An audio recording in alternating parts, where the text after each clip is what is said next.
নমস্কার বন্ধুরা, আশা করি তোমরা সকলেই খুব ভালো আছো। আজকের এই ভিডিওতে আমি শেয়ার করব কিভাবে খুব সহজেই বাড়িতে ধনেপাতার চাটনি বানিয়ে নিতে পারা যায় তার রেসিপি। তোমরা ভিডিওটা স্টেপ বাই স্টেপ ফলো করবে, তাহলে কোনো অসুবিধা হবে না। চলো আজকে রেসিপিটা দেখাই।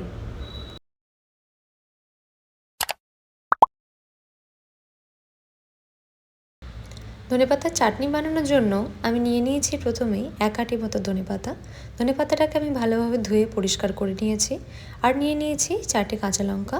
তোমরা তোমাদের স্বাদ মতো যেমন ঝাল খাও সেরকম কাঁচা লঙ্কা ব্যবহার করতে পারো। আর নিয়ে নিয়েছি 1 টুকরো আদা, আর নিয়ে নিয়েছি একটা রসুন, আর ফোড়ন দেওয়ার জন্য নিয়ে নিয়েছি কালো জিরে। আমি এখানে একটা মিক্সির জার নিয়ে নিয়েছি ধনেপাতাটাকে পেস্ট করবার জন্য।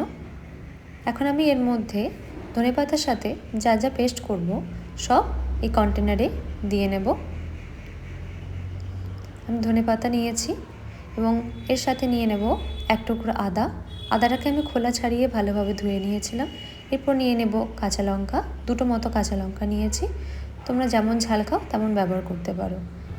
আমি এখানে সব কিছু ভালোভাবে পেস্ট করে নিয়েছি। আর এদিকে রসুনগুলোকে আমি এইভাবে ছোট ছোট করে কেটে নিয়েছি। আমি এখানে একটি কড়াই নিয়ে নিচ্ছি। আর এই চাটনিটা বানানোর জন্য আমি এখানে সর্ষের তেলের ব্যবহার করছি। তেলটা কিছুটা গরম হয়ে গেলে এর মধ্যে আমি একটা শুকনো লঙ্কা আর সামান্য কালো জিরে ফোড়ন দিয়ে নেব।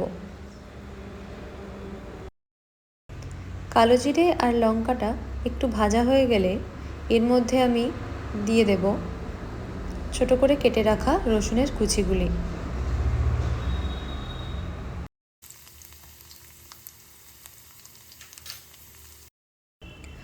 রসুন কুচিগুলি আমি হালকা করে এখানে গোল্ডেন ব্রাউন করে ফ্রাই করে নেব।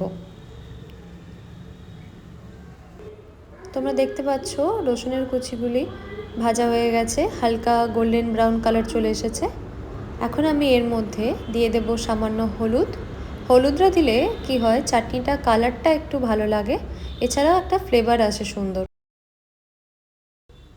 হলুদটা একটু তেলের মধ্যে দিয়ে নেড়ে নিলে হলুদের একটা কাঁচা গন্ধটা কেটে যাবে, এছাড়াও এর রঙটাও খুব সুন্দর আসবে। এর মধ্যে এখন আমি দিয়ে নেব আমার করে রাখা পেস্টটা।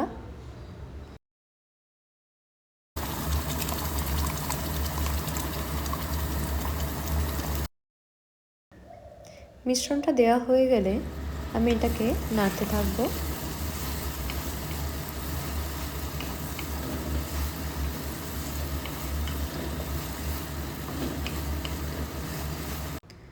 এখন আমি স্বাদ মতো নুন দিয়ে দেব আর সামান্য চিনি দেব। চিনির ব্যবহারটা অপশনাল, তোমরা চাইলে নাও দিতে পারো।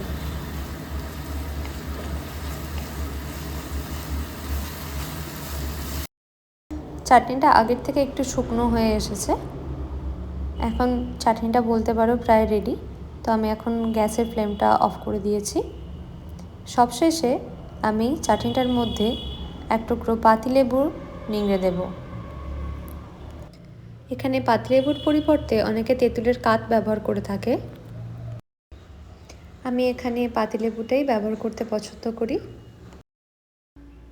পাতিলেবুর রস দিয়ে একটু নেড়ে চেড়ে নিলেই ব্যাস, এবার তৈরি আমাদের ধনেপাতার চাটনি। এখন আমি এটাকে একটা পাত্রের মধ্যে তুলে নেব।